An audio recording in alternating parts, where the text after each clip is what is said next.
चार दोस्त रोहन, करण, अर्जुन और राहुल एक साथ घूमने का प्लान बनाते हैं। वे एक पुराने और खाली होटल में रुकने का फैसला करते हैं, जो एक पहाड़ी इलाके में स्थित है। जैसे ही वे होटल में पहुंचते हैं, उन्हें एक अजीब सी फीलिंग होती है। होटल के कमरे में एक अजीब सी हवा चलती है और उन्हें लगता है कि कोई उनकी बातें सुन रहा है।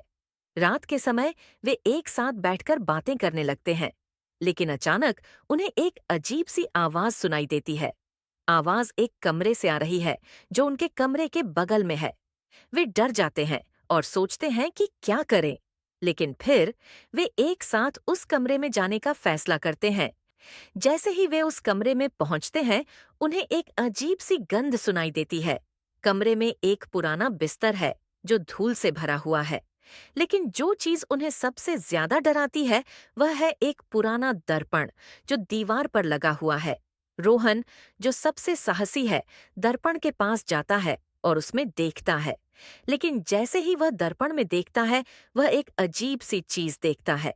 दर्पण में उसका अपना चेहरा नहीं है, बल्कि एक अजीब सी आकृति है, जो उसे डराती है। वे सभी डर जाते हैं और सोचते हैं कि क्या करें, लेकिन फिर वे एक साथ उस कमरे से भागने का फैसला करते हैं। लेकिन जैसे ही वे कमरे से बाहर निकलते हैं, वे एक अजीब सी आवाज सुनते हैं। आवाज एक महिला की है, जो उन्हें पुकार रही है। क्यों जा रहे हो? आवाज कहती है। मैं तुम्हें एक रहस्य बताना चाहती हूँ। वे सभी एक दूसरे को देखते हैं और सोचते हैं कि क्या करें। रोहन, जो सबसे साहसी है, आगे बढ़ता है और कहता है, कौन है आप और क्या रहस्य है जो आप हमें बताना चाहती हैं?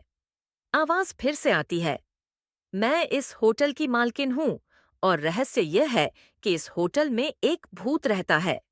वे सभी डर जाते हैं और सोचते हैं कि क्या करें, लेकिन फिर वे एक साथ उस कमरे में जाने का फैसला करते हैं जहां भूत रहता है। जैसे ही वे उस कमरे में पहुंचते हैं, वे एक अजीब सी आकृति देखते हैं। आकृति एक पुराने आदमी की है, जो एक कुर्सी पर बैठा हुआ है। आदमी उनकी ओर देखता है और कहता है, मैं इस होटल का मालिक था, लेकिन मेरी मौत के बाद मेरी आत्मा इस होटल में फंस गई।